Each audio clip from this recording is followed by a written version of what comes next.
Aqui na POC Nanquim é assim, coleção aberta é coleção fechada, com 100% de certeza, e agora a maior delas está sendo fechada. Blueberry, rapaziada, finalmente completo no Brasil, Ale! Olha só que coisa maravilhosa. Volume 1, 2 e 3 você já tem na sua prateleira. Se não tiver, corre. Tá marcando. marcando. Um já esgotou. Pois é. O 2 daqui a pouco esgota também. Cara, olha, isso aqui é inacreditável. É inacreditável. Saiu em 63, ou seja, 2024 nós estamos concluindo esse negócio. São mais de 60 anos de diferença entre o lançamento original e o término no Brasil. E até então, até o Pipoca chegar, isso era inédito, cara. Parece até que Charlier e Giraud estavam aguardando a Pipoca Nanquim para vir para concluir. E olha só que coisa incrível que não foi planejada por nós. Este é o centenário do Jean-Michel Charlier, cara. Se ele fosse vivo, claro, estaria fazendo 100 anos. Ele nasceu em 1924, 2024, centenário. Nós estamos completando o Blueberry no Brasil no ano do centenário do Charlier. E digo mais. Que louco, cara. Nós que legal. brasileiros, nós do Pipoca, somos muito mais eficientes que os franceses, que levaram 50 anos para terminar a série. A gente publicou Em 2 anos. Não, isso é muito louco, né? Se você parar pra pensar, são 29 álbuns, velho. 29 álbuns. E o povo às vezes reclama, acho que 2 anos é muito tempo. Pois é, cara. Em 2 anos, não, pega isso tudo pra mim. Em 2 anos, nós demos conta de tudo isso e mais o 4º álbum, cara. Você falou de começar séries, né? Começar a série é um enorme prazer. Sim. Mas terminá-las... É muito maior. Terminá-las é maior. Porque o desafio tá aí, né? Sim, exatamente. E você falar, fomos lá, fizemos, acontecemos, trouxemos e tá aí, tá disponível pro Brasil, cara. Agora todo mundo tem. Porra, e, assim, levou 60 anos. 60 anos que levou, mais de 60 anos. E galera, isso daqui pra nós é muito, assim, é motivo de muito orgulho, porque Blueberry está entre as maiores obras em quadrinhos de todos os tempos, da história dessa nossa nona arte. Está entre os maiores que já foi feito, por 2 grandes nomes do mercado europeu. Sim. E a nossa edição, ela é muito caprichada, porque ela é baseada nos integrais franceses. São 9 integrais, e esses integrais são espetaculares porque eles vêm recheados de extras. Então eles compilam os álbuns e ainda trazem conteúdo a mais. E aqui a gente compila os 9 em 4, mantendo todos os extras na ordem certinha, mas com um projeto gráfico exclusivo do Brasil. Então é uma coleção extremamente bonita. E agora, o 4º álbum, a gente volta para um período em que não era inédito no Brasil. Saiu alguma coisa aqui, não saiu tudo. Não tudo, mas alguma coisa saiu. Então vejam bem, tudo que foi publicado no começo, em editora VEC, pela VEC e pela Abril, está aqui em Blueberry número 1. Uhum. Depois do Blueberry 1, tudo que tem no 2 e no 3 era inédito, totalmente inédito. E agora, o nosso volume 4, ele traz a parte de Blueberry que tem a ausência do Charlier. Depois do falecimento dele. Exatamente. Quando a gente fez o programa do 3º volume, a gente falou bastante sobre isso, a gente fica um pouco pesaroso, né? Porque eram as últimas histórias, de fato, escritas pelo Charlier. Isso. Né? Então, e a última chama O Fim da Trilha. O Fim da Trilha, né? Certinho, assim, cara. Uma triste coincidência. E o Fim da Trilha, de várias maneiras, ele poderia ser o fechamento perfeito para a saga do Blueberry, porque encerra todas as pontas soltas que tinha deixado. Tudo. Isso é dito até nos extras do livro também, cara. Exatamente, é dito até nos extras. Só que aí, o Charlier, ele não queria se despedir do seu personagem. Então, no último quadro, ele faz o Blueberry ter uma sacada doida e fala assim, quer saber? Eu amo a Pearl, que é uma personagem feminina espetacular, e eu quero me casar com ela. Eu vou atrás dela. Eu vou atrás da Chopper. Mesmo sabendo que ela está prometida para outro homem. Ou que ela vai casar com outro homem, ou o que quer que seja. Que é aquele babaca, né? Sim. Chato. Mas ele é um ótimo antagonista. E aí, o que era para ser o fechamento perfeito, fica uma ponta solta, né? E o Blueberry, galera, passou por um período... O Blueberry série passou por um período convoluto, porque o que nós vimos ao longo desses anos aí de Blueberry é a transformação do Giraud em Moebius, né? se tornando um artista completamente diferente e transitando entre estilos de uma forma excepcional, acho que única na história dos quadrinhos. Única. E ele estava querendo fazer os projetos dele, ao mesmo tempo, eles tretaram com a Dargaud. Não, ao mesmo tempo ele fazia os projetos dele e estava muito cooptado por Hollywood também. Também tinha isso. Fazendo um monte de concept para Hollywood. Isso, exatamente. E aí, os autores tiveram uma treta com a Dargaud. Com a Dargaud, editora original. A editora que sempre foi consistente em termos de publicação e era um porto seguro para eles, começou a falhar nesse sentido, então não saía, por que vai sair o próximo álbum, tal, não sei o que lá. O Charlier, ele queria fazer aquela periodicidade típica dos álbuns europeus ou das serializações, né? Ele queria manter esse tipo de coisa. Já o Moebius, o Giraud, ele queria ser um espírito livre no mundo e não queria estar tão preso a isso. Ele estava contente com a irregularidade de tempo de publicação, porque ele podia se dedicar mais aos álbuns. Perfeitamente. Né? Mas o Charlier também estava, na época, cheio de trabalho também. Sim. Editando um monte de outras coisas, fazendo até coisas para televisão. Nunca ficaram parados, Nunca né? Nenhum dos dois ficou parado. Mas nunca abandonaram o Blueberry, mas também nunca ficaram parados. Mas o que acontece é que nenhum deles sabia que o tempo do Charlier estava acabando. E eu gosto, na minha mente, eu gosto de pensar que se o Giraud soubesse, talvez ele tivesse largado tudo e se mergulhado no Blueberry pelo tempo que ele pudesse. Aí eles até arrumaram uma outra editora e falaram, vamos fazer o próximo álbum. E o próximo álbum chamou Arizona Love. Uhum. Esse inédito também aqui no país. Inédito no país. Uma capa linda, ó. Vocês estão vendo essa capa aí, inspirada nos pôsteres originais do E o Vento Levou. Né? Olha que arte maravilhosa. O primeiro álbum do nosso livro, que é o Arizona Love, e o último, que é Apaches, eram inéditos no Brasil, se não me engano. Uhum. O Apaches não saiu naquele Mr. Blueberry da Panini, né? Eu acho que não, eu não tenho essas edições. Eu não tenho essa edição, mas eu acho que não saiu também. E aí eles arrumaram uma nova editora, falaram, vamos publicar, e começaram a publicar. Eu vou vir aqui para os extras, que ele condensa muito bem essas informações e passa um pouco mais. O começo dos extras do Pipoca Nanquim. Quando o álbum, apropriadamente titulado O Fim da Trilha, é publicado em 86, ele põe um ponto final em uma aventura editorial e romanesca que se estendeu por 16 anos. Ao término de uma jornada épica na qual viu acontecer de tudo, Blueberry é reabilitado. A história poderia ter sido concluída ali, de tão perfeito que parecia ser este encerramento. Mas o álbum termina com um anúncio que recomeça tudo de novo. Blueberry quer convencer Chihuahua Pearl a se casar com ele. E aí eles vão pro álbum, né? Aí vamos na sequência aqui. Os dois autores avançam depois que muda de editora, né? Que fica um tempão vendo o contrato, problema de se vai ficar com a Dargaud, se vai ficar com eles, etc e tal. Depois que passa esse período, os dois autores avançam rapidamente, despachando o argumento e os desenhos de umas 20 páginas. 22, segundo a editora. Até 10 de julho de 1989, quando Jean-Michel Charlier, o Alexandre Dumas dos quadrinhos, falece aos 64 anos em decorrência de uma doença cardíaca. É um enorme choque para Jean Giraud, que perde o seu amigo e roteirista. Você vê. O argumento de Arizona Love ainda não está terminado. Você vê, é um intervalo aí de uns 3 anos entre um álbum e outro, né? Em que eles poderiam ter se dedicado mais e ter feito mais dessa parceria juntos. Mas, infelizmente, não foi assim, né? O que nós temos são os fatos, e os fatos é esse. Mas o Giraud decide continuar. Ele falou assim, não, cara, isso não pode ficar assim. Ele disse que tinha sinopses do Charlier, anotações, recordações de suas reuniões de trabalho, então ele poderia continuar o álbum até o final sozinho, né? E a galera foi até perguntar pra ele, e aí, como é que vai ser e tal? E tem uma aspas dele aqui no nosso livro, então ele fala assim, isso uma entrevista que ele deu um tempo depois, né? Eu não pensava, bem, agora que Jean-Michel se foi, eu vou poder curtir sozinho e tocar a história do meu jeito, né?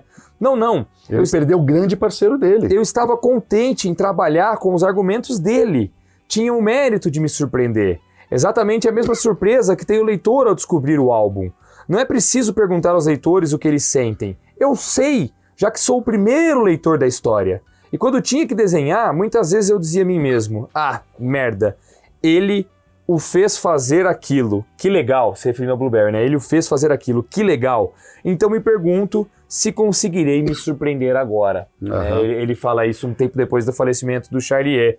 E a galera foi perguntar isso pra ele porque tinha aquela conversa na época, né, de que o Charlier era um cara clássico do jeitão de escrever quadrinhos, enquanto que o Giraud já estava na persona Moebius, que era bem diferente, né? Mas ele tinha as duas, ele tinha Moebius, ele tinha Giraud.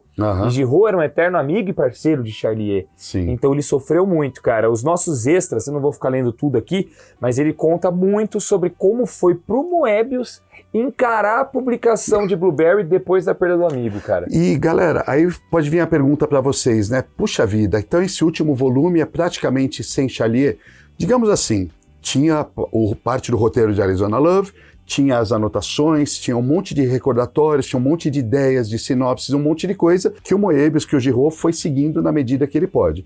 Mas essencialmente, claro que é um álbum muito mais Moebius do que Charlier. Não, muito mais Giraud. Muito mais Giraud do que Charlier. Sim, exatamente. Em alguns momentos a gente vê Moebius também. Em alguns momentos a gente vê Moebius. Principalmente em Apaches. Mas claro que é muito mais isso. Aí pode vir a pergunta de vocês. Mas e aí? A qualidade desse álbum, como é que fica, né? Não vamos mentir, esteticamente há algumas diferenças. Então, uma diferença muito básica.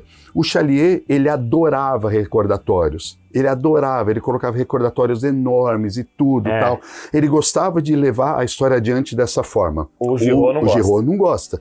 Então, o Giraud, ele acaba trabalhando a narrativa gráfica junto com os diálogos, e vai eliminando até praticamente desaparecer qualquer tipo de recordatório. Né?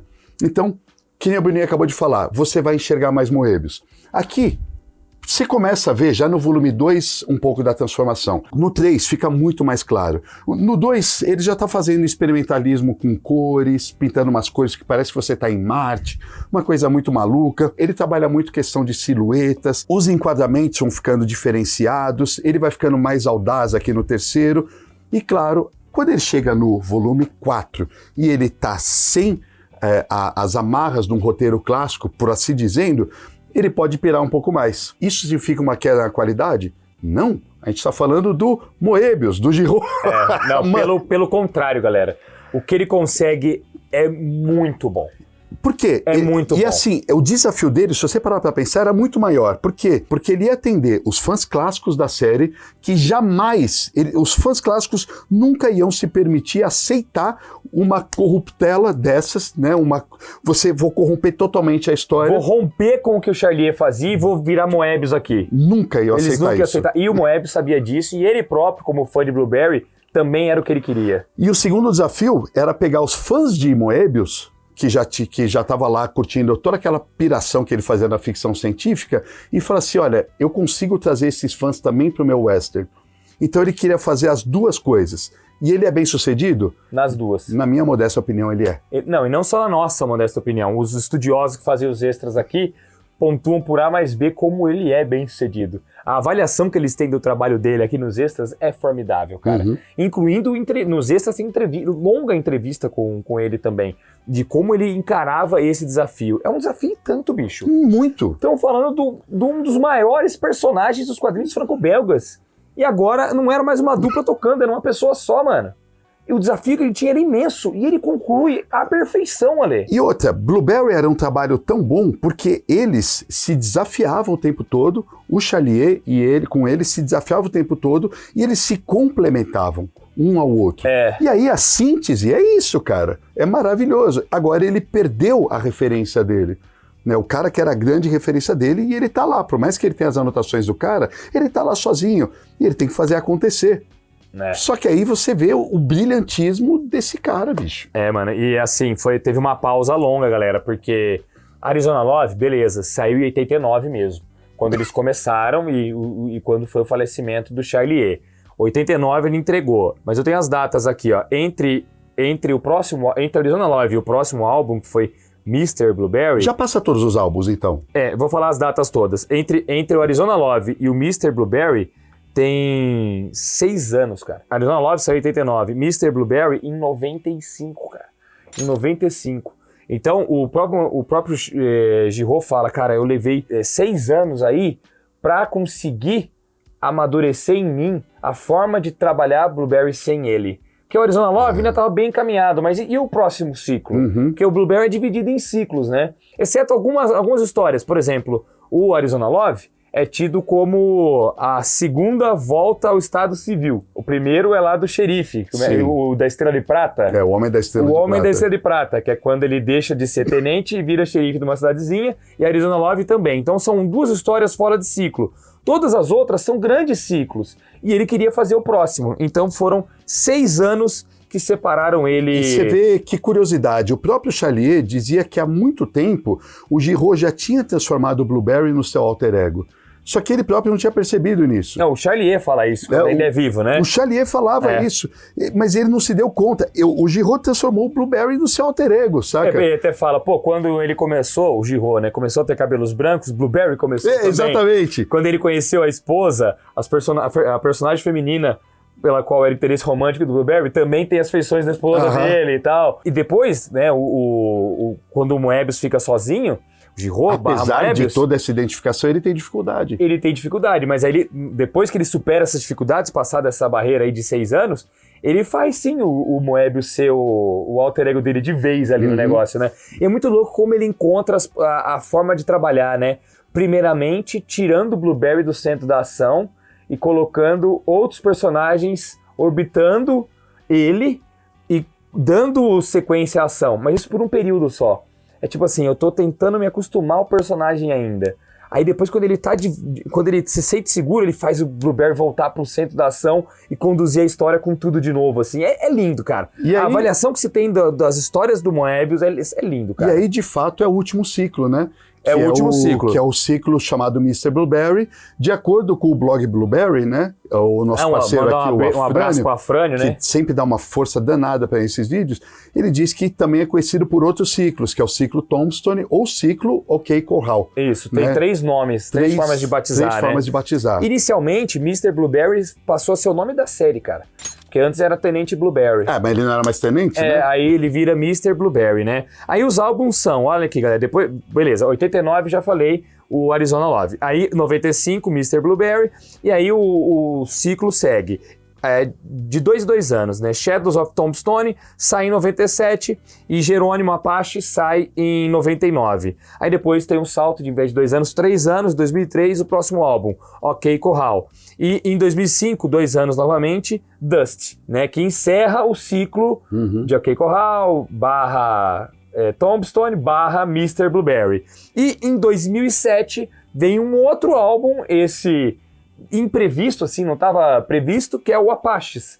Que aí é bem coisa de Moebius também, que é aquela fita de Moebius. Você fala Moebi, na verdade, né? É aquela fita de Moebi que fecha o ciclo e volta pro começo, que ele volta pro passado do Blueberry, de antes ainda do Forte Navarro, e faz uma história dele encontrando o chefe Apache Jerônimo, que uma história que o próprio Blueberry vai narrando para um jornalista ao longo do ciclo Mr. Blueberry. Ele vai contando como foi a época em que ele conheceu Jerônimo.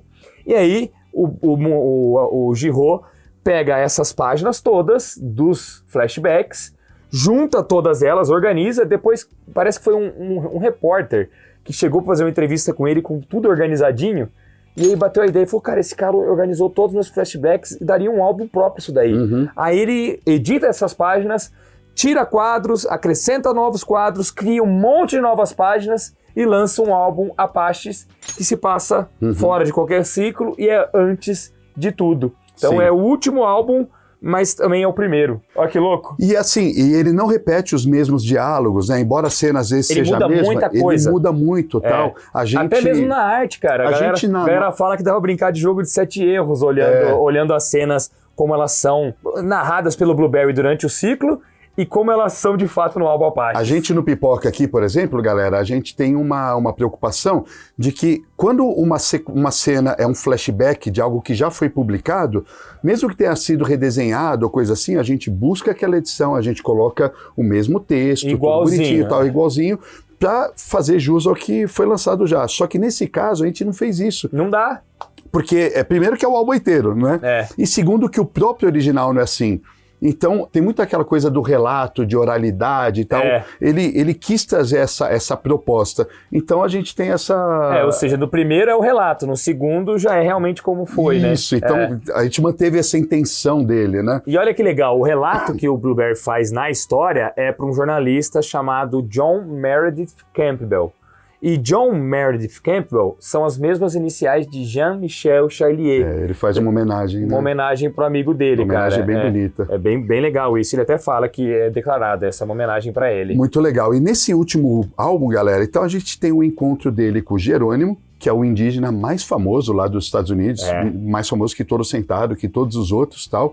Realmente uma lenda dos indígenas norte-americanos. Uma lenda do Velho Oeste, né? Do Velho Oeste. E aí também tem um segundo momento lendário, que é justamente a Batalha de OK Corral. Para quem não associou, que não manja muito disso, a cidade de Tombstone foi a cidade onde o Wyatt Earp foi para lá, né? O Wyatt Earp queria terminar a vida dele lá, após todas as desventuras que ele viveu no Oeste e tal, ele queria terminar a vida dele lá num lugar supostamente tranquilo.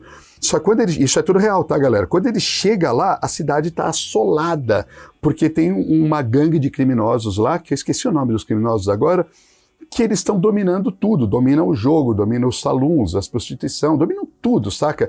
E ele fala, puta que pariu, e o que aconteceu nesse lugar? O Wyatt Earp encontra lá o Doc Holliday, né, que é outra pessoa famosa, e toda essa situação acaba se transformando na Batalha de OK Corral, que é o tiroteio mais famoso da história do Oeste. Isso. Porra, cara, e aí... Tem um monte de filme que retrata, né? Um monte de filme, inclusive o filme Wyatt Earp, do Kevin Costner, né? Que é o Kevin Costner fazendo o Wyatt Earp e o Dennis Quaid fazendo o Doc Holliday. Tem vários filmes antigos com o Joe Wayne, com vários caras, com James Stewart, com uma galera. Só que, exatamente, o Giraud, ele decide seguir à risca um filme do Jorge P. Cosmatos, que é Tombstone. Que é com Kurt Russell, né? Um filmaço. Kurt Russell trabalha, ele faz o Wyatt Earp, o Val Kilmer é o Doc Holliday. É isso. Você tem ainda o Sam Elliott, que a gente viu nas adaptações recentes da Marvel. Você tem a Johanna Pakula trabalhando. Um puta do elenco, uma galera sensacional aí, muita gente fazendo só ponta lá. E o diferente do Wyatt Earp e do Kevin Costner, que é um western pesado pra caramba, com fundo psicológico, e é uma grande biografia desse personagem controverso do Oeste, que foi o Wyatt Earp, o Tombstone é uma aventurona. É quase um filme de super-herói no Velho Oeste, todo mundo usando sobretudo. É realmente a trilha sonora épica pra caramba, tá? O Val Kilmer tá impagável nesse filme. Por que eu tô dando tanta ênfase pro filme? Porque o Giraud decidiu utilizar o visual do filme... Essa estética aí do filme no quadrinho. Pro quadrinho. E fica animal. Nossa, fica cara. Animal. A própria capa do nosso livro já é um pouco nessa estética aí, né? Total. É muito louco, cara. E esse ele fala que foi o álbum mais difícil dele de fazer, cara. Tem aqui nos extras aqui, ó. No fim das contas, OK Corral talvez tenha sido o álbum mais difícil. Isso não é ele falando, né? Isso é o próprio autor dos extras. Mais uma vez, era a hora dos questionamentos. A mecânica do roteiro é boa? Quais são as pontas que se devem puxar para que o nó se desfaça corretamente? Como sempre, Jean Giraud duvida de tudo, do seu desenho, da sua narração, de estar à altura, nunca para de procurar o melhor ângulo, a melhor ambientação para que tudo esteja no lugar certo para o grande final. Hesitações que não são novas, particularmente no que diz respeito ao argumento. Aí vamos pegar uma aspas aqui do próprio Moebius, né? Não queria romper com o trabalho de Charlier, mas também não queria reproduzi-lo por medo de esbarrar no muro intransponível que é o talento pessoal de Jean-Michel. Fecha aspas. Em OK Corral, ele começa o álbum, desenha 4 páginas e depois as refaz. Giraud sabe que não pode e não deve deixar passar nada. O mínimo grão de areia fragilizaria toda a construção. Portanto, para estar o mais próximo possível da perfeição, que ele recomeça essas 4 páginas. Aí abre aspas de novo. Para OK Corral, fiz muitas imagens por páginas, muitas explicativas, muito bem enquadradas e muito densas. Há pouca extravagância na divisão de quadros, porque tenho uma obrigação. Devo respeitar uma unidade de lugar verdadeiramente opressiva. Uma preocupação com a eficiência narrativa, um desejo de esquecer-se de si para melhor servir à história. Olha que foda, cara! Muito foda, mano! E aí, enfim, aí os caras concluem aqui que realmente um dos melhores álbuns de Blueberry desenvolvido ao longo de todos esses anos. Nossa Senhora. O resultado que esse cara alcança. Cara, o ciclo Mr. Blueberry é muito bom, É né? muito bom. É muito. Já era praxe ter fatos reais entremeados na história fictícia. Sim. Aqui é a mesma coisa. Mas ele pega uns fatos reais muito fodas, cara. E personagens muito bons. O Jerônimo e o White Earp já estão entre os mais legais. E o arco que ele desenvolve é sobrenatural, mano. A gente viu os navarros na história já, a gente viu o Buffalo Bill, por exemplo, a gente viu muitos personagens, mas esses dois são dois momentos emblemáticos. Emblemáticos, cara. Emblemáticos. E ele faz tudo, e claro, o Blueberry tem sua participação, mas ele não é protagonista, porque como ele não é um personagem que existiu na realidade, ele não pode mudar, ele não faz isso. Mas o Blueberry tá lá, pontualmente inserido nesses fatos reais, assim. Da hora demais. É muito, muito bom mesmo, cara. Muito legal. E aí, quando ele termina esse ciclo de Mr. Blueberry, é onde vem o interesse dele de fazer o álbum dos Apaches, né, galera? Esse álbum inédito que a gente mencionou pra vocês, né? Que eu acho que era inédito no Brasil, não chegou a sair nas coisas da Panini. E aí, eu falei no começo do programa que esse é o álbum mais Moebius dele, né? E eu não falo isso à toa, isso eu tirei também da entrevista que tem com ele aqui no livro, e eu vou ler um trechinho também, né? O entrevistador tá falando com Moebius, né? A magia de Apaches, afinal, é que esse é o álbum que liga Giraud a Moebius. Você também confidenciou a Stan Barrett.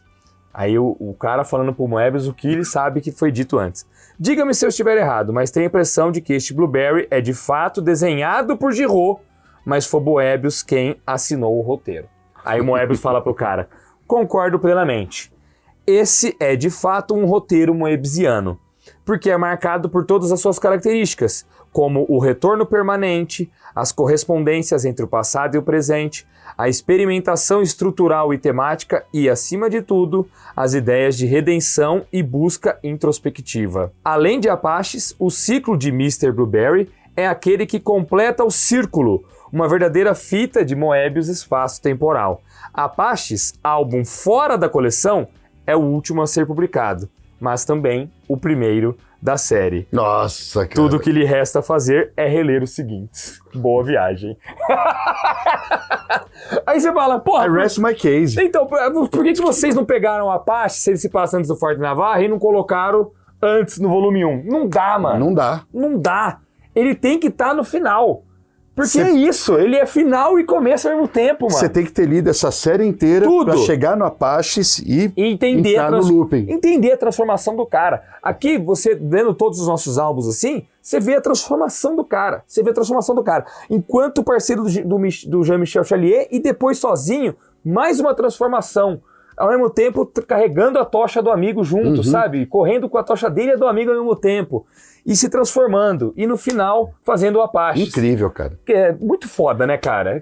Olha, que série, cara. Pra mim, sem zoeira, Alexandre, é a maior série que nós já publicamos aqui na editora. Ah, cara, provavelmente é, viu, cara? É uma pena o Daniel não tá com a gente nesse programa, né? Que agora ele tá de licença paternidade. Porque, mano, ele ia estar empolgado igual nós dois aqui, velho. Porque realmente o que nós fizemos, encerrando o Blueberry clássico no Brasil, é histórico, mano. É histórico, Ale. É, galera. Ó. E vai estar na prateleira de vocês. Não, isso aqui um dia, mano. Isso aqui, sabe quando a gente tem aquelas coleções de faroeste da VEC, aquelas coisas que hoje não se acha mais? Isso aqui, mano, você imagina isso aqui daqui, quando a história a história dos quadrinhos brasileiros tiver 30 anos à frente, a galera vai olhar pra 2024 e vai falar: porra, lembra Blueberry, quando você é a melhor coleção que já teve? Isso aqui vai se tornar clássico demais no Brasil também, Ale. É um negócio muito bom, cara. É um negócio pra todo colecionador de respeito ter na estante, cara. Já imaginou quando estiver estudando o trabalho do Pipoca e Nanquim aqui no Brasil, no futuro? Cara? Vai acontecer, tomara. E ver as coisas que a gente trouxe aqui. Eu posso contar uma coisa que eu ouvi na CCXP antes da gente terminar o programa? Tem que passar o expediente também. É verdade, então não vamos dizer nada. Mas na CCXP, eu encontrei bastante gente, cara, que me relatou o seguinte, falou: Zago do céu, tô lendo Blueberry, é formidável, tal, não sei o quê. Eu falei: e aí, tá curtindo? Ele falou: cara, o pior que é o seguinte, eu demorei pra ler Blueberry, porque é intimidador pela quantidade de páginas e pela quantidade de texto. Me falaram isso. Você abre e parece que vai demorar muito a leitura. Porque é uma leitura longa mesmo. Mas... quando você começa, você não para mais. É isso que os caras falaram. Mas eu não conseguia parar mais. Eu não consigo parar mais. E é só melhor. Só melhor. Falaram isso pra você também? A galera demora pra encarar. Porque exige, né? É uma coisa que você fala: pô, preciso Parece que exige, não é na uma verdade. leitura de banheiro, né? Não é uma leitura de banheiro, exatamente. Mas quando você senta pra ler, você vai que vai no negócio, É cara. animal, cara. Muito foda, né, mano? E nós vamos fazer o ano que vem a mesma coisa que a gente fez pro Blueberry com o Torgal, hein? Nossa, Alexandre! E pra todos os órfãos de Blueberry, vem aí Xerife Blueberry e outras coisas, pode ficar tranquilo. É verdade. Inclusive, a juventude de Blueberry Aham. é algo que a gente quer começar a trabalhar. Então, ano que vem, vamos ter mais anúncios de Blueberry? Vamos. E aí vocês têm que aguardar, porque tem tanto xerife, lá fora é Marshall Blueberry, quanto juventude de Isso. Blueberry. Da mesma forma pra que nós a gente trabalharmos. continuou, a gente não parou em Cal, né? Foi a caça às metabarões, foram os spin-offs. aí Agora Tecnopapas. Tem a Galaxy e tal, e a gente vai publicando tudo dentro desse universo. Com o Blueberry a gente vai fazer a mesma coisa. Igual a Tartaruga Ninja, começando com a coleção clássica, aí crossover com Power Rangers, e aí contagem de corpos, Legal demais, e né? agora DW Collection. Puta que pariu! Muito bem, vamos passar o expediente aqui, ó. Só que eu, ao contrário do Danny Boy, esqueci de pegar a quantidade de páginas, Alexandre. Vixe, Maria. Mas eu tenho aqui na Amazon, ó. Vamos lá. 400, é isso mesmo? Deixa eu ver. 452 páginas, Nossa cara. senhora, 452 páginas. Paulada. Chega no final de janeiro, tá bom? Então a gente teve que adiar pro ano que vem. E tá, preço de capa de R$ 239,90 por R$ 167,93. Ô, louco. Eu quero pontuar uma coisa também. Por 450 páginas, 167? R$ 167,93. Vamos pontuar uma coisa também. R$ 239,90 era o preço do volume 1 de Blueberry. Depois o 2 e o 3 caíram para R$ 219,90. E agora o volume 4, R$ 239,90. É que o 2 e o 3 são um pouquinho mais fininhos, né? E o 4, eu não sei se tem a mesma quantidade de páginas ou não, mas fato é que 452 páginas, acho que é bem similar ao volume 1. Mas fato é que quem achava que ao longo do ano, os 2 anos, ia ter um reajuste extraordinário para cima no valor de capa, A gente faz milagre aqui. a gente faz milagre. Não teve aumento do preço de capa, mano. Puta merda. Pô, isso é de pagar pau, mano. É de pagar pau. Isso é de pagar pau. E tudo chegando a vocês no capricho gráfico editorial que já precede a editora Pipoca Nanquim. Isso é de praxe, todo mundo sabe. Quando compra o quadrinho Pipoca Nanquim, vai receber um produto de extrema qualidade. O nosso trabalho de tradução e de diagramação desse produto é impecável. Segue à risca o jeitinho que foi letreirado e entregue para os franceses lá no original. A gente recria todos os balonamentos feitos à mão pelo Moebius, a gente recria aqui. A gente consegue, porque tem as fontes de mais impacto que ele coloca no meio do balão e tal. A gente faz tudo à risca. E os extras, tudo certinho. Tudo Bruninho, aprovado milimetricamente por eles. Vou te falar, Bruninho, que editora de médio porte publica um negócio desse aqui no Brasil, cara? É. Pelo amor de Deus, Não, cara. é um feito e tanto, galera. É um feito, A viu? gente, desculpa bater, ficar aí chovendo no molhado, mas é que é muito, muito orgulho, galera. Muito mesmo. E esse é o vídeo de encerramento da coleção. A gente tinha que ficar toda hora batendo nessa tecla mesmo. É isso aí, mano. Porque é isso aí, cara. E Torgal está para a fantasia, assim como o Blueberry está para o faroeste. Vem em breve do ano que vem. Para você não perder nada do que sai por aqui, você tem que se inscrever, ativar o sininho e deixar um like pra gente. Deixando o like, o YouTube entende que você gosta de pipoca e vai te recomendar nossos vídeos, tá bom? Que saem toda quarta, sexta e domingo. O link da pré-venda você acha aqui embaixo na descrição. Já garante, tá bom? Nos vemos na próxima. Valeu, galera. Valeu, tchau, tchau.